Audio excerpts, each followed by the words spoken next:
अवधूत चिंतन श्री गुरुदेव दत्त श्री स्वामी समर्थ महाराज की जय। स्वामी स्वरूप परमपूज्य सद्गुरू श्री शरदजी लाटकर यांच्या दिव्यवाणीद्वारे ध्यानावस्थेत उद्घोषित आत्मोद्धारक प्रबोधनांवर आधारित संक्षिप्त अनुवाद म्हणजे स्वामी प्रबोध परिचय पुष्प 1 यातील पथनिर्देश याचं वाचन आज मी करणार आहे। जन्ममृत्यूच्या फेऱ्यांमधून सुटका करून घेऊन मोक्ष मिळवणे हा मानव जन्माचा उद्देश आहे हे तुम्हा सर्वांना माहीत आहेच। मोक्ष मिळवण्यासाठी परब्रह्म परमेश्वराजवळ कसे जायचे, कोणत्या मार्गाने जायचे याचे मार्गदर्शन आपणा सर्वांना श्री स्वामींनी पथनिर्देश या विषयांवरील प्रबोधनांद्वारे केले आहे। जन्ममृत्यूच्या चक्रातून भ्रमण करताना अनेक मार्गांवरून आजपर्यंत जीवाची यात्रा झाली। सुयोग्य मार्ग सुपंथ कशा प्रकारे साध्य करता येईल या बाबतीत केलेले चिंतन म्हणजेच प्रस्तुत विषय। प्राप्त परिस्थितीच्या मर्यादा लक्षात घेऊन जे मिळवायचे आहे ते मिळवण्यासाठी कोठे जायचे व त्या ठिकाणी जाण्याचा मार्ग कोणता, मार्गक्रमण कसे करावे हे सर्व या प्रबोधनांद्वारे स्पष्ट केले आहे। दोन बिंदूंना जोडल्यावर मार्ग तयार होतो। पथमार्ग हा यात्रेकरूंसाठी दोन स्थाने जोडण्यासाठी बनवलेला असतो। आपण मोक्षप्राप्तीचा मार्ग शोधत आहोत। या मार्गावरील प्रथम व अंतिम स्थान कोणते? या मार्गावरील प्रथम बिंदू स्वतःच्या केंद्रस्थानी आहे। आपल्या आतमध्ये ज्या अधिष्ठानावर त्रिदेहांचे कार्य चालते, ज्या अविनाशी व अचल तत्वाच्या आधारावर स्थूल सूक्ष्म कारण या त्रिदेहाच्या क्रिया प्रक्रिया होत आहेत, त्या अधिष्ठानाचा केंद्रबिंदू हाच आपल्या मार्गावरील प्रथम बिंदू आहे। जीवात्मा या नावाने त्याला संबोधित केले जाते। मार्गाचे अंतिम स्थान परब्रह्म परमेश्वर स्वरूप सद्गुरूंजवळ आहे। अशा प्रकारे प्रथम बिंदू स्वतःच्या अंतरंगात जीवस्वरूप आत्मतत्वाने प्रारंभ होऊन अंततः निर्गुण निराकार परब्रह्म परमेश्वर स्वरूप सच्चिदानंद घनस्वरूप सद्गुरूंमध्ये विलीन होतो। हाच अंतिम बिंदू। परंतु प्रथम बिंदूच जर मिळत नाही तर मार्ग कुठून शोधणार? अयोग्य बिंदूवर उभे राहिल्यावर अयोग्य मार्गच पायाखाली येणार। अयोग्य मार्गावर अनेक समस्या अनेक प्रलोभने येतात। स्वतःतील स्वस्थानाचा शोध लावायचा आहे, जे सोपे काम नाही। पहिला प्रवास बाहेरून आतमध्ये आहे, कारण जीवात्मा आतमध्ये आहे। त्यानंतर अंतिम यात्रा आतमधून बाहेर जीवात्म्यापासून शिवात्मा अशी आहे। प्रथम बिंदू म्हणजे प्राप्तव्य व अंतिम बिंदू म्हणजे गंतव्य। हल्लीचा काळ फारच विपरीत आहे। कलीचा खूप मोठा प्रभाव आपणास सर्व ठिकाणी सर्व क्षेत्रात जाणवत आहे। अधर्म आणि स्वैराचार बोकाळले आहेत। अशा विचित्र प्रवाहात सर्वजण अडकले आहेत। यात भर म्हणून प्रत्येकाच्या प्रारब्धाचा प्रवाहसुद्धा आहे। या सर्वांचा विपरीत परिणाम माणसाच्या जीवनावर झाला आहे। हा विषय असा भक्तांसाठी आहे जे गोंधळून गेले आहेत, जे भ्रमात आहेत, जे अज्ञानी अतृप्त दुःखी आहेत, जे समस्यांनी त्रस्तग्रस्त झाले आहेत। यातून मार्ग काढण्यासाठी आपल्याला सांप्रत काळाची मीमांसा करावी लागेल, सखोल अभ्यास करावा लागेल। असा काळ का बरे आला असावा याबद्दल थोडे संशोधन करावे लागेल। मनुष्य जन्माचा उद्देश साध्य करणाऱ्या मार्गावर आपल्याला जायचे आहे। मानव जन्माची सार्थकता संपूर्ण ज्ञान मिळवून परब्रह्म परमेश्वर स्वरूप सद्गुरूंची प्राप्ती करणे यातच आहे आणि हेच मानवी जीवनाचे प्रयोजन आहे। हे कसे बरे शक्य होईल? तर त्यासाठी बरेच चिंतन मंथन करावे लागेल। परमेश्वराने मानवाला बुद्धितत्वाची देणगी दिली आहे, जी इतर जीवमात्रांना दिलेली नाही। मानवाला बुद्धितत्वामुळे चिंतन मनन करण्याची क्षमता प्राप्त झाली आहे। असे जरी असले तरी बहुसंख्य माणसे आपल्याला मिळालेल्या या देणगीचा फायदा घेताना दिसत नाहीत, आपल्या बुद्धितत्वाचा योग्य रीतीने वापर करताना दिसत नाहीत। परब्रह्म परमेश्वराच्या योजनेनुसार विवेक प्रस्थापित करण्यासाठी बुद्धितत्वाची देणगी दिली आहे। विवेक आणि वैराग्य या दोन तत्वरहस्यांचा स्वीकार बुद्धितत्वाने करावा अशीच योजना परमेश्वराने केलेली असते। परंतु प्रारब्धाच्या प्रवाहात पोहत राहिल्याने या योजनेबद्दल सामान्य माणूस अंधारातच असतो। या अनभिज्ञतेमुळेच माणूस पथभ्रष्ट होतो। परंतु विवेकात्मक बुद्धीमुळे माणूस विचलित न होता योग्य मार्गावरून चालू शकतो। माणूस मुक्त आकाशात विहार करू शकतो व त्याला परमेश्वर प्राप्तीचा एक विहंगम मार्ग दिसू लागतो। आपल्या अंतरंगात आपल्या हृदयात परब्रह्म परमेश्वराचे वास्तव्य आहे, परंतु परब्रह्म परमेश्वराला आपण अन्यत्र शोधत आहोत। त्यासाठी सर्वत्र भ्रमण करीत आहोत। आपल्यातील परमात्माला जर आपण ओळखू शकत नाही, शोधू शकत नाही, तर ब्रह्मांडातील अणुरेणूंमध्ये असलेल्या परब्रह्म परमेश्वराची प्राप्ती तर फारच दूर। आपल्याकडे जे आहे त्याच्या आधारेच आपल्याला जे काही अजून मिळवायचे आहे ते मिळवणे व योग्य गतीने आपल्याला जेथे जायचे आहे तेथे पोहोचणे हा सिद्धांत लक्षात घ्यावा। ज्या ठिकाणाहून यात्रा सुरू करायची आहे तो बिंदू किंवा ते स्थान प्रथम निश्चित करावे। परब्रह्म परमेश्वरांपर्यंत पोहोचण्याची यात्रा सुरू करण्याचा प्रथम बिंदू आपल्या आतमध्येच आहे। पण आपल्या अनेक इच्छा आकांक्षा वासना व अहंकारामुळे निर्माण झालेले विकार त्या प्रथम बिंदूपर्यंत आपल्या हृदयातील जीवात्म्यापर्यंत आपल्याला पोहोचूच देत नाहीत. परंतु स्वामींच्या मार्गदर्शनानुसार जर कार्य केले तर नक्कीच तुम्ही प्रथम बिंदूपर्यंत पोहोचू शकाल. योग्य मार्गावर कसे जावे, योग्य मार्ग कसा मिळवावा याबद्दल माणसाच्या मनात खूपच गोंधळ असतो.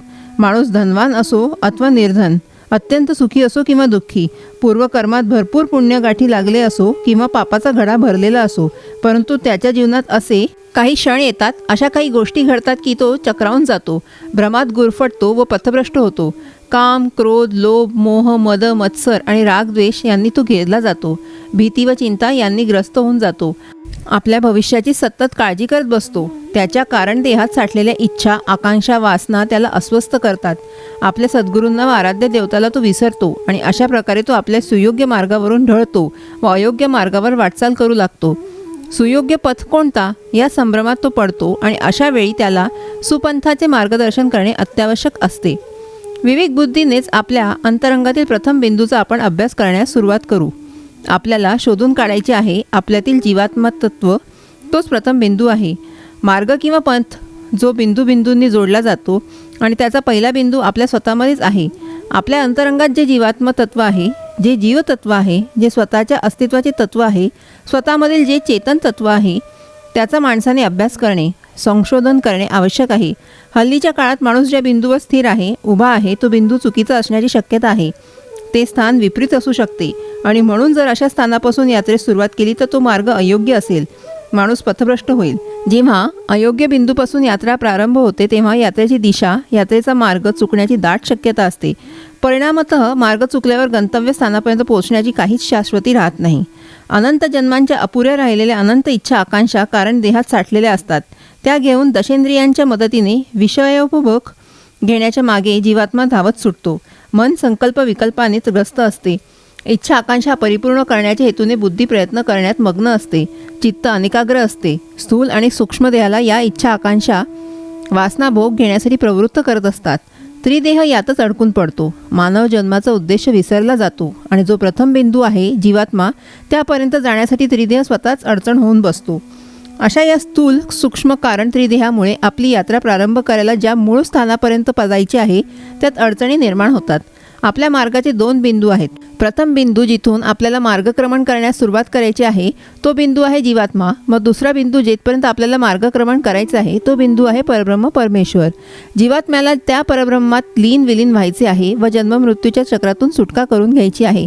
हे त्रिह देह आणि पंचकोश पवित्र करण्यासाठी या त्रिदेहाचा स्वतःच्या बुद्धीने, कल्पनेने व प्रज्ञेने व्यतिरेक पद्धती अवलंबून निषेध कसा करायचा हेही प्रबोधने अभ्यासल्यावर आपणास समजेलच. परमेश्वरी प्रेरणा मिळण्यासाठी जीवात्म्याला सर्व आसक्तींचा त्याग करावा लागेल. आपले आचरण, आपले कर्म करताना प्रकृती संबंध तोडून अनासक्त वृत्तीने, कर्तव्य भावाने, स्वधर्मानुसार प्रत्येक कर्म करून कर्मयोग सिद्ध करणे आवश्यक आहे. असा कर्मयोग सिद्ध झाल्यावर जीवात्मा स्वतःच्या स्थानावर येईल. ही आहे प्रथम यात्रा. या यात्रेत त्रिदेहांची व पंचकोशांची पवित्रता सिद्ध होईल व नंतर ज्ञानमार्ग आणि भक्तिमार्गाने गंतव्यस्थानापर्यंतची वाटचाल होईल. व्यतिरेक पद्धतीने एक एक कोश व एक एक त्रिदेह यांचा निषेध करून आपल्या अंतरंगातील जे आत्मतत्व आहे त्याच्या दिशेने मनुष्य नक्कीच वाटचाल करू शकतो. विवेकाने व बुद्धीच्या माध्यमातून मनुष्य देहधारी जीव आपल्या स्थूल देहाचे अध्ययन करू शकतो. यात प्रथम संवेदना अशी असते की आपण तिन्ही देहात असूनसुद्धा आपले जीवाचे अखंड अस्तित्व आहे व आपण अविनाशी तत्व आहोत याची जाणीव होते. जीवाने या देहाला फक्त धारण केले आहे, प्राप्त केले आहे. जीव स्वतः साधन नाही असे चिंतन जेव्हा जीव करतो तेव्हा तो देहभावापासून वेगळा होतो, भिन्न होतो. अशा धीर गंभीर चिंतनानंतर, सुनिश्चित अध्ययनानंतर विवेकाच्या माध्यमातून ज्ञान प्राप्त झाल्यावर देहाचा निषेध केला जातो. स्थूल देहाकडे दुर्लक्ष करणे, त्याचे कोड कौतुक न करणे, फाजील लाड न करणे इत्यादी निषेधात्मक प्रक्रियेने स्थूल देहाचा निराश होतो. त्याच्याबद्दलची आसक्ती संपुष्टात येते. साधन मात्र स्थूल देह स्वतःजवळ ठेवून त्याचा सुयोग्य विनियोग करण्याचा निश्चय होतो व देहाबरोबर जे आसक्तीयुक्त संबंध प्रस्थापित झाले होते ते संपुष्टात येतात. देहाशी संबंध विच्छेद होतो.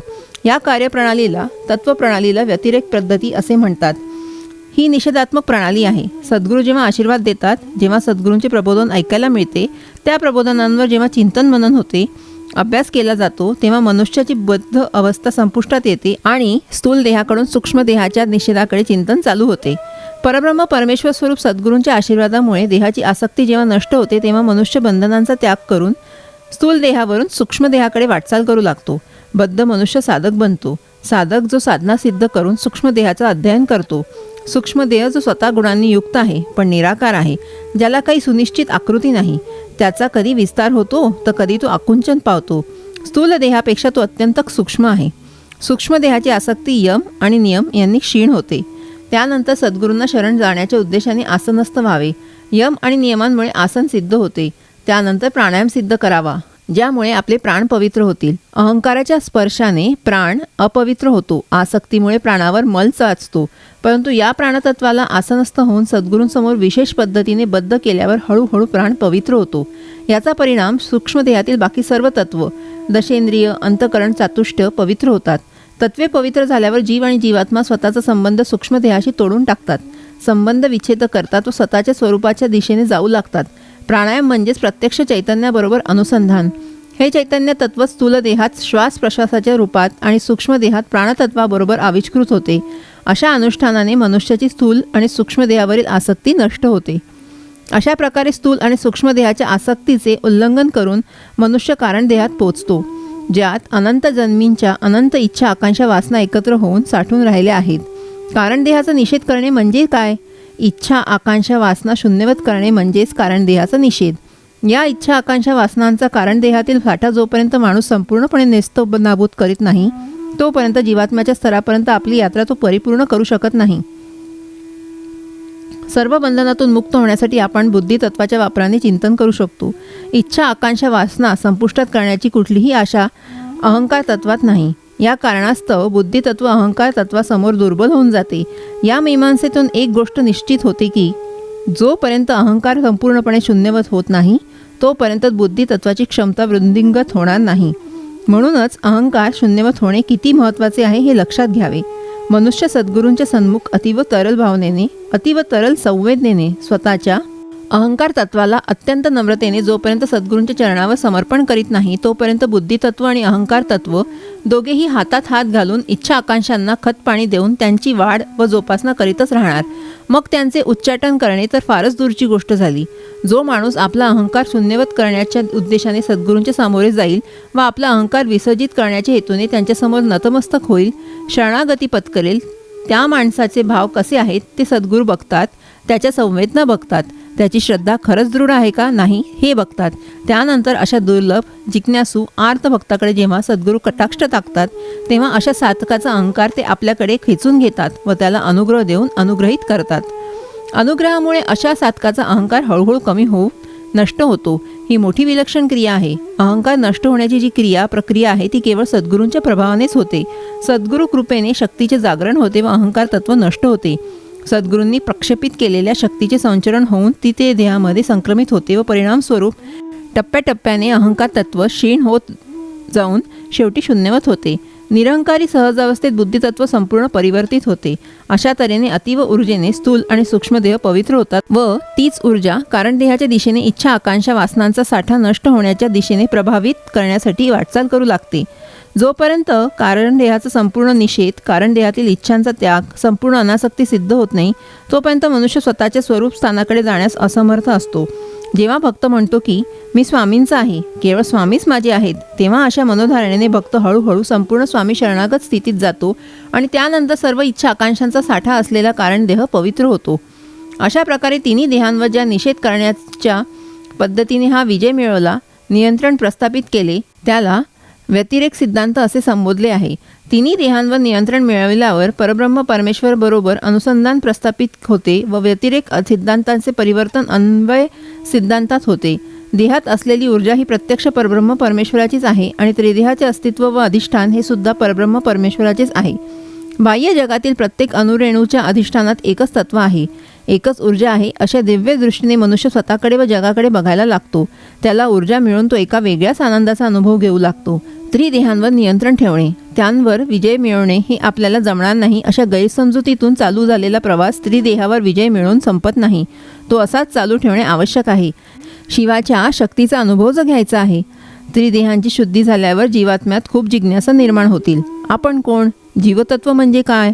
आत्मतत्व म्हणजे काय? जन्ममृत्यूच्या चक्रात भ्रमण का होत आहे? आपण बद्ध का झालो आहोत? कुठल्या साधनेने आपण बंधनातून मुक्त होऊ? इत्यादी जिज्ञासा सद्गुरूंसमोर जेव्हा अनन्य शरणभावाने घेऊन जाल तेव्हा सद्गुरू तुमच्या सर्व जिज्ञासांचे समाधान करून तुम्हाला ज्ञान प्रदान करतील. परंतु अंतिम स्थानापर्यंत पोहोचायला फक्त कर्म आणि ज्ञान पुरेसे नाही.